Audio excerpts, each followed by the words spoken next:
El Imperio Romano, la mayor potencia que Europa había visto hasta el momento, estaba inmerso en una profunda crisis política. La ausencia de un gobierno legítimo había hecho que muchos pensaran que ellos eran los que tenían que estar gobernando, y por este motivo los emperadores se habían sucedido casi de manera interminable.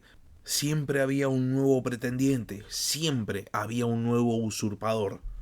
Esta espiral de perpetua crisis política parece tener un fin con la llegada del emperador Valeriano, miembro del orden senatorial como tantos grandes emperadores del pasado. Sin embargo, Valeriano es capturado por los sasánidas y es asesinado, catapultando al imperio a una nueva gran crisis política.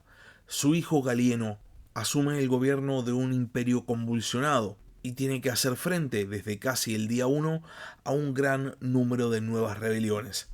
Es en este momento que en las tierras de la Galia emerge una nueva figura política, un galo de origen humilde, pero con el apoyo de las legiones, quienes lo proclaman emperador.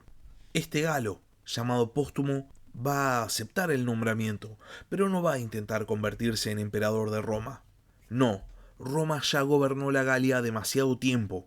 Ahora, aprovechando el surgimiento de un emperador galo, es hora de que la Galia se transforme en su propio imperio.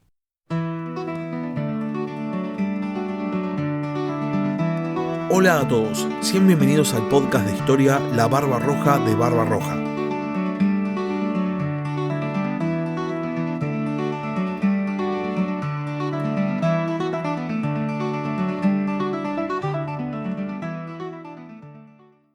En el año 259 se produce la famosísima batalla de Edesa, en la cual el emperador Valeriano del Imperio Romano es capturado por el emperador Sapor I del Imperio Sasánida.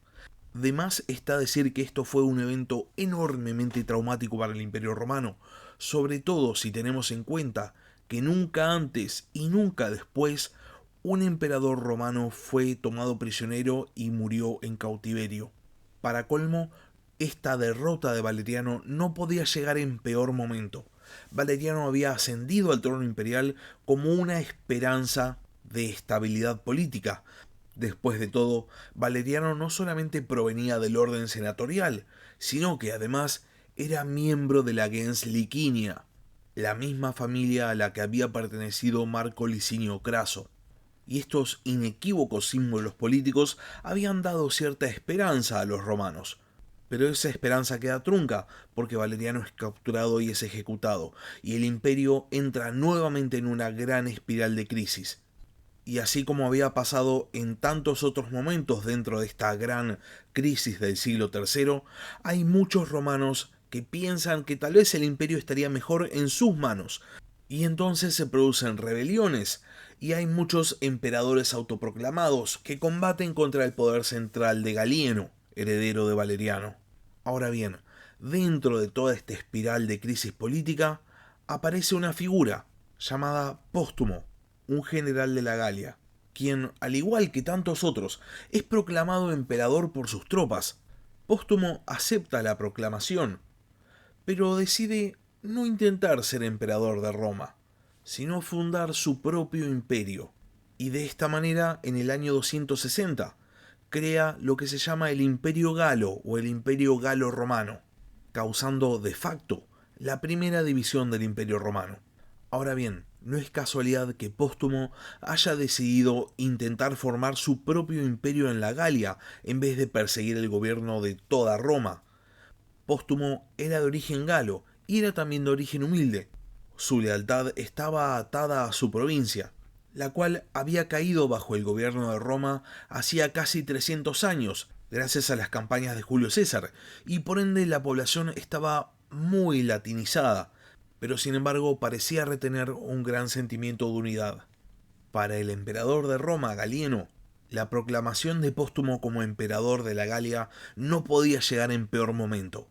Galieno había tenido que ir a combatir rebeldes en el este y había dejado a su hijo, llamado Salonino, a cargo de la frontera del Rin, para defender al imperio contra una invasión germana que al final Salonino no puede frenar. Los alamanes y los francos entran a la Galia, y es entonces cuando Póstumo hace su jugada. Primero logra derrotar a los invasores y pone a su provincia a salvo, y después, aprovechando el ímpetu de sus tropas, decide asediar la ciudad de Colonia, donde se encontraba Salonino. La ciudad cae y Salonino es asesinado. Póstumo logra en los primeros momentos de su gobierno echar a los invasores germanos y también expulsar de sus tierras a las tropas leales al gobierno central de Roma. Y ahora, el imperio de la Galia era un hecho. Britania y también Germania aceptan a Póstumo como emperador, y en el año 261 las tropas del imperio galo también toman Hispania. Póstumo no solo se contenta con un nombramiento nominal como emperador, establece su capital imperial en la ciudad de Colonia y crea un senado galo. También acuña monedas que en el período del gobierno de Póstumo son de mucha mayor calidad que las monedas romanas, lo cual denotan un gran pasar económico. Sin embargo, por ahora el imperio galo era un imperio de facto, era solo una subdivisión rebelde, digamos. Sin embargo, en el año 267, Póstumo y Galieno firman un tratado de límites, legitimando por fin la existencia del imperio galo como ente separado del imperio romano. El imperio estaba oficialmente dividido y parecía que Póstumo se había llevado la mejor parte.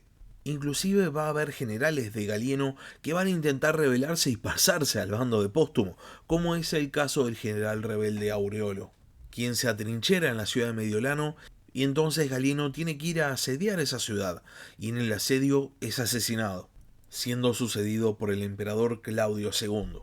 Póstumo también tiene que hacer frente a rebeliones en el imperio galo. La más importante de estas rebeliones es la rebelión de Leliano, el gobernador de Germania Inferior, que es proclamado emperador por sus tropas en el año 268. Póstumo consigue derrotar a Leliano y el usurpador escapa, y entonces las tropas del imperio galo tienen vía libre para tomar la capital de Leliano, Maguncia.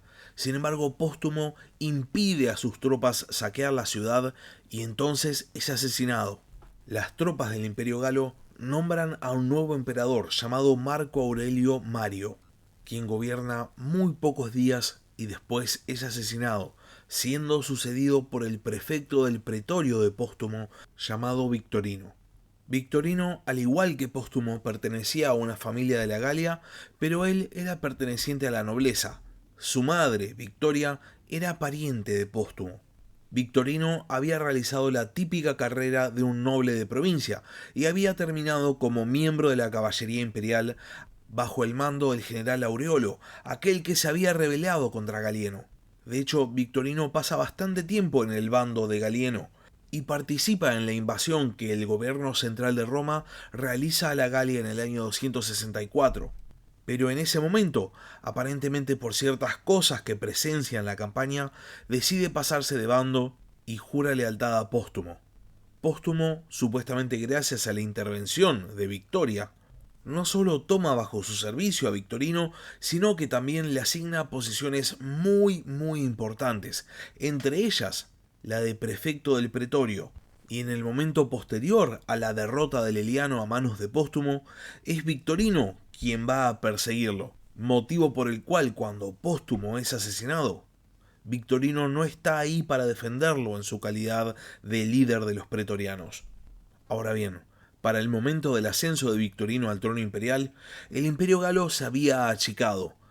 Hispania había vuelto a la esfera romana, lo cual había privado al imperio galo de más o menos un tercio de su territorio total. La Galia, Britania y también Germania seguían formando parte del imperio galo, pero Victorino sabía que ahora era mucho más débil que Roma, y entonces se cuenta que intenta formalizar una alianza con Zenobia de Palmira, porque para este momento Roma ya se encontraba dividida en tres. Sin embargo, parece que la alianza no se concreta, y entonces Victorino nunca pierde el trato cordial con la corte en Roma. Victorino, a diferencia de Póstumo, se preocupaba mucho por respetar el protocolo de la corte, y era propenso a la fastuosidad. De hecho, se dice que sus presentaciones en público eran como representaciones artísticas. Y tal vez en años anteriores esto no solo no habría sido un problema, sino que habría contribuido a la legitimidad del Imperio Galo. Sin embargo, en este momento la situación económica se empezaba a complicar. Y si esto, más el hecho de perder un tercio del territorio total, no fuese suficiente presión, también cada vez se sucedían con mayor frecuencia las invasiones de los pueblos germanos del otro lado del Rin. Como resultado, el Imperio Galo entra en una crisis y entonces, en el año 271, Victorino es asesinado por uno de sus generales, llamado Atitiano. Victorino es sucedido por Tétrico, quien asciende al trono imperial galo bajo auspicio de Victoria, la madre de Victorino, que todavía conservaba un gran nivel de poder político. Tétrico provenía de una familia de la Galia del orden senatorial, y él mismo había sido senador, y también había ocupado puestos de gobierno. De hecho, cuando Victorino es asesinado, Tétrico gobernaba la provincia de Aquitania. Una vez que es nombrado emperador, Tétrico emprende el viaje hacia la ciudad de Trébris, la cual pensaba en convertir en la nueva capital imperial. Parece ser que en el trayecto se encuentra con un ejército de germanos que habían cruzado el Rin, aprovechando la confusión por la muerte de Victorino. El emperador consigue una victoria y prosigue su camino hacia Trébris. Sin embargo, esta primera invasión germana va a marcar el tono del gobierno de Tétrico. El emperador va a tener que hacer frente a una gran cantidad de invasiones provenientes de las tribus germánicas, y a su vez, dentro de su gobierno va a ver cómo se sigue deteriorando la economía del Imperio Galo. De hecho, ya en tiempos de Tétrico podemos ver cómo la calidad de las monedas se ha deteriorado enormemente. Ahora bien, los germanos y la economía no eran los únicos problemas de Tétrico. Tétrico, al igual que Victorino, es reconocido como emperador por la Galia, Britania y Germania. Sin embargo, hay partes de la Galia que empiezan a inclinarse a favor del gobierno central romano, encabezado ya para este momento por Aureliano. Y entonces se producen rebeliones.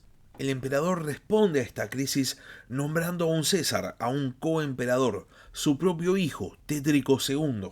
Posiblemente, al igual que tantos emperadores anteriores, con el fin de establecer una dinastía y así cimentar un nuevo orden político. Y la situación en un primer momento parece calmarse. Sin embargo, el peor de los problemas para el emperador del Imperio Galo todavía no había llegado. Aureliano en Roma había logrado consolidar su poder y había logrado repeler a los invasores, y ahora pretendía restaurar el imperio. Tétrico y el Imperio Galo eran uno de los dos obstáculos en la carrera de Aureliano para restaurar el mundo. Pero eso es tema para otro capítulo. Hasta acá llega la historia del Imperio Galo. Si el capítulo les gustó y quieren saber cómo sigue la historia del Imperio Galo, la historia de Tétrico y de Aureliano, no se olviden de suscribirse al canal, tanto en YouTube como en Spotify. Y si ya están suscritos y tienen ganas de apoyar al podcast, recuerden que pueden transformarse en miembros del canal en YouTube o también pueden contribuir al podcast mediante un aporte mensual en Patreon. Les dejo el link en la descripción del capítulo. Por último, si tienen alguna pregunta, algún comentario o solo quieren participar, pueden dejarme un comentario en la caja de comentarios de YouTube o también pueden mandarme un mail al mail del podcast, labarbarrojadebarbarroja@gmail.com. Muchas gracias por haber escuchado y hasta la próxima. Gracias por escuchar La Barba Roja de Barbarroja. Si tenés alguna pregunta o simplemente querés hacer un comentario, no dudes en escribirme al mail del podcast, labarbarrojadebarbarroja@gmail.com. Hasta la próxima.